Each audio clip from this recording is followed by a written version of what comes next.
Well, let me give you my view of what happened January the 6th. And we're here. We saw what happened.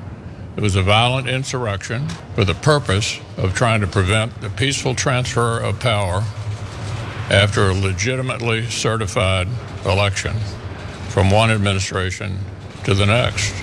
That's what it was. With regard to the suggestion that the RNC should be in the business of picking and choosing Republicans who ought to be supported, traditionally the view of the national party committees is that we support all members of our party, regardless of their positions on some issues.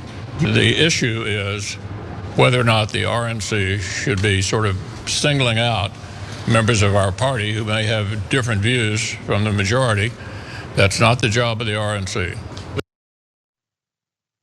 For those of you that fell asleep during that, he was basically disagreeing with the RNC and what they said. Now, specifics about what he was disagreeing with was his remarks. Let's go to this now. His remarks added to a backlash from Democrats and numerous Republicans after the RNC approved this resolution that I mentioned Friday that accused Representative Liz Cheney and Adam Kinzinger of participating in a Democrat-led persecution of ordinary citizens engaged in legitimate political discourse.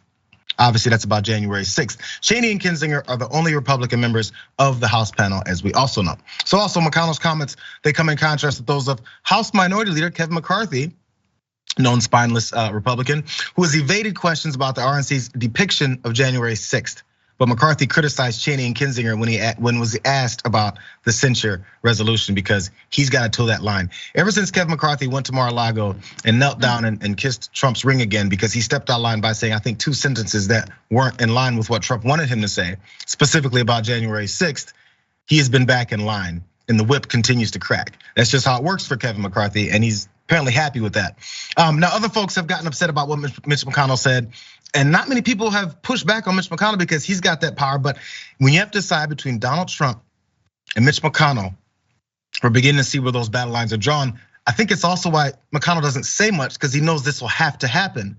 And he definitely doesn't want this kind of division. He's probably living what he wants, what Nikki Haley was talking about just a few seconds ago. So let's look at some of these. From Leo Terrell, he tweeted, "Attention Republicans, you are hurting President Trump every day by leaving Mitch McConnell in a leadership position." No, they're hurting Americans every day.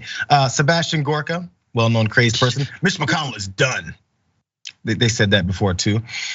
Stephen Bechlos, sorry for screwing up your name there, Stephen. McConnell is nothing if not calculating. 1 year, 1 month, and 2 days after January 6th, he decided survival depends on ending the denial of reality. It was a violent insurrection for the purpose of trying to prevent a peaceful transfer of power after a legitimately certified election, he was quoted. So, is Mitch McConnell done?